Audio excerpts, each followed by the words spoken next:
नमस्कार। आज हूँ पवित्र श्रावण मास रविवार। आम अच्छू कगार धवलेश्वर शिव मंदिर रे। धवलेश्वर शिव मंदिर पूजक जड़े अच्छा जे कि जड़े बलांगीर वरिष्ठ वकिल श्रीयुक्त रामानंद सेनापति। आसुन तांकर से आलोचना करमा ये मंदिर विषय। आज्ञा आमर चैनल का आपको स्वागत। नमस्कार। लोक प्रचलित अच्छे आज्ञा जे ये शिवलिंगटा स्वयंभू शिवलिंग बोलिक तो इतार प्रतिष्ठा केंद्र है दर्शक मान को कौन सर्वप्रथम मु समस्त को मोर नमस्कार जनाऊँगी। कर्पूर गौरम करुणावतारम संसार सारम भुजगेन्द्रहारम सदा वसंतम हृदयारविंदे भवं भवानी सहितं नमामि। भवं भवानी सहितं नमामि।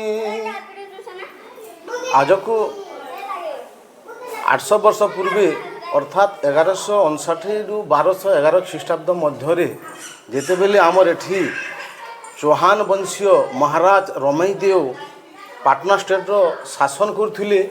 से पाटना स्टेट को सुचारू रूपे शासन करवार लगी 8टा गढ़ प्रतिष्ठा करथिले। से मध्य आमर कोगा गढ़टा प्रमुख थिला एवं ई कोगा गढ़ दायित्व देथिले लुकागढ़ नामक जड़े व्यक्ति को। से धीरे धीरे तार आधिपत्य विस्तार कला एवं शेष रे से जेतेबेले राजा को आउ मानिला नहीं। राजा महाराजा रमईदेव कौन कले तांकर सैन्य सामंत धरिक आसिले ने युद्ध कले एवं ताहाको हत्या कले। ताहाको हत्या करबा फल तार जो परिवार वर्ग थिले संपर्कीय थिले से मैंने कोगागढ़ त्यागी पलायन करगले। से जो रखिथिबा तार देवी मूर्ति गुड़ी को महाराज रमईदेव तांकर निज गढ़ पाटनागढ़ को नहीं गले एवं सेठारे पूजा पाठ कले। एवं आज आम जो आम बसीचु एठारे से घोड़ा दौड़ प्रत्येक दिन से करथिले एवं गढ़ तदारक करने को प्रत्येक दिन आसुथिले। दिने कौन है महाराज आसिक गढ़ तदारक कर पलि जाइछन्ति। घोड़ा दौड़ सरी जाइछि एवं राति से विश्राम नउछन्ति निज गढ़ रे। एवं से समय राति महाराज रमईदेव को स्वप्न है, हे महाराज तुम्हें गढ़ तदारक कर मत आघात कल मोर पूजा पाठ बंदोबस्त कर। राजा को आउ से दिन आउ निद है ना। से सकाले मंत्री परदिन देखिले आसिले इनके गढ़ के देखिले जे गोटे बिल गछ मूल काଣା ହେଇଛି गोटे धला गाई छिड़ा ହେଇଛି एवं धला गाई क्षीर अनवरत बाहरुछि। राजा को देखबा खुणी गाईटा पलि जाइछे। राजा आसिक देखिले जे एक पाषाणर आविर्भाव घटी एवं से घोड़ा टापू चिन्ह सदृश चिन्ह अच्छे। राजा ताके जानवा लगे क्या कले 30 रु 50 खुणी बंद भलिया से सब एरिया के खोलीदेले। देखिले जे कि लिंगटा एड़े अच्छे कि आकार बड़ अच्छे पुणी साउन अच्छे। देखिले जे ना यहाँ प्रकृत बाबा आविर्भाव है स्वयंभू लिंग है आविर्भाव घटी कही से क्या कले सेठारे से जहाँ माटी खोली तापी देले एवं साष्टांग दंडवत कले एवं से दिन से कौन कले सेठारे से गोटे कुड़िया घर निर्माण कले एवं से दिन बाबा पूजा पाठ चली आसुची। यहाँ तो बाबा आविर्भाव है भव्य मंदिर भव्य मंदिर केवे तैयारी है महाराजा रमईदेव पर आओ जेहेतु आम चौहान वंशीय राजा माने देवी भक्त थिले यही ऐतिहासिक पीठ को आउ किए माने आखियार पकई नहीं पारि थे कि कौन से मंदिर से मैंने तैयारी कर नहीं पारे। तापर दीर्घ 400 वर्षर इतिहास सुप्त अच्छे। तापर जेते बेले आम पाटना स्टेट रो महाराज भार नरसिंहदेव नेसन से तांकर भाई के ये अंचल बलराम देव के ये अंचलटा भाग देसन जेनटा के ताकर पाटनागढ़ रु पूर्व एवं उत्तर। बलराम देव का गोटे शिकार प्रिय थीसन से दिन इनके आसिक आसीचन देखले जे गोटे शंख ध्वनि हो से जानवा के आसिक जो पचराले जे ना गोटे बाबा आविर्भाव बहुत पुरातन काल रही एवं मंदिर निर्माण नहीं पारी से क्या कले से दिन से एक माने भित्तिपत्र स्थापन कले मंदिर तैयार करवार लगे। तब जिते बेले बलराम देव को अनुसार आमर ये बलरामगढ़ हो बर्तमान अपरभंश के बलांगीर कहूँ। से जिते बेले निजर मान भाग पासन बलराम देव से सुरमा नदी बर्तमान ताहा नदी नाम नामित होती से सेनु सियाड़े सम्बलपुर के शासन भार करगला पुणी आउ ये आँखि नहीं पकई पारि ତାଙ୍କର ପରେ ଆସନ୍ ଆମର ପ୍ରଥମ ରାମଚନ୍ଦ୍ର ଦେଓ, ଦ୍ୱିତୀୟ ରାମଚନ୍ଦ୍ର ଦେଓ, ତାପରେ ଆସିବେ ଆମର ପୃଥ୍ୱୀରାଜ ଦେଓ, ଦଳଗଞ୍ଜନ ଦେଓ। ଦଳଗଞ୍ଜନ ଦେଓର ପ୍ରାୟ ମନ୍ଦିରଟା ସମ୍ପୂର୍ଣ୍ଣ ହେବାର ଉପରେ ଥିସି, କିନ୍ତୁ ଏକ ଦୁର୍ଭାଗ୍ୟ ଆକାରରେ ସେ ନିଜକେ ନିଜ ଗୁଲି କରି ଦେସନ୍ ଏବଂ ମନ୍ଦିର ପ୍ରତିଷ୍ଠା ହେଇପାରେ। ତାପରେ ଶେଷକେ ସେ ଯେଉଁ ପୋଷପୁତ୍ର ଆନସନ୍ ଆମ ବର୍ତ୍ତମାନ ଯେଉଁ ରାଜେନ୍ଦ୍ରନାଥ ସିଂ ଦେଓକୁ ସେନେ ଶାବଳ ଖେଲା ପରେ 1943 ସାଲରେ ଏ ମନ୍ଦିରକେ ପ୍ରତିଷ୍ଠା କରିଛନ୍।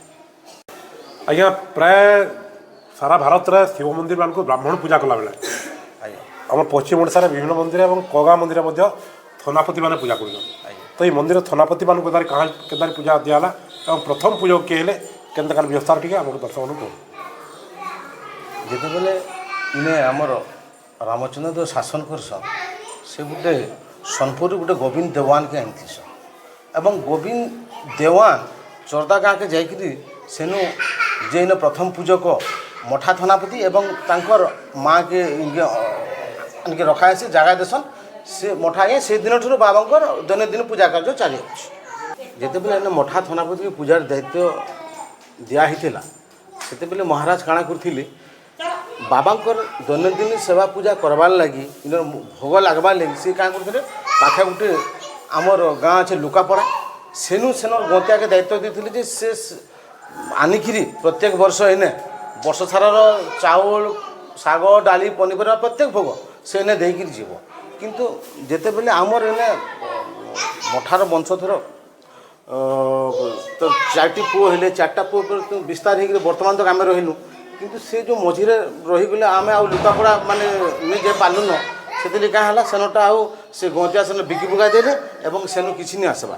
କିନ୍ତୁ ଆମର ଦୈନନ୍ଦିନ ସକାଳ ପୂଜା କରବାର୍ ଲାଗି ଆମର ଯେଉଁ ପାଖ ଅଛେ 10 ଏକର ଜମି, ସେ 10 ଏକର ଜମି ଆମକୁ ସେ ମାପି ଦେଇଛନ୍ ଏବଂ ଏଠାକୁ ଯେଉଁ ପ୍ରତ୍ୟେକ ଦିନ ଭକ୍ତମାନେ ଆସନ୍ତି, ସେମାନେ ତାଙ୍କର ବଦାନ୍ୟରୁ ତାଙ୍କର ଦେଇଥିବା ରାଶିରୁ ଏଠାରେ ଦୈନନ୍ଦିନ ପୂଜା କାର୍ଯ୍ୟ ଆଉ ଭୋଗ ଲାଗେ। ମୁଖ୍ୟ ଉତ୍ସବ ମାନେ କେନ୍ କେନ୍ଟା?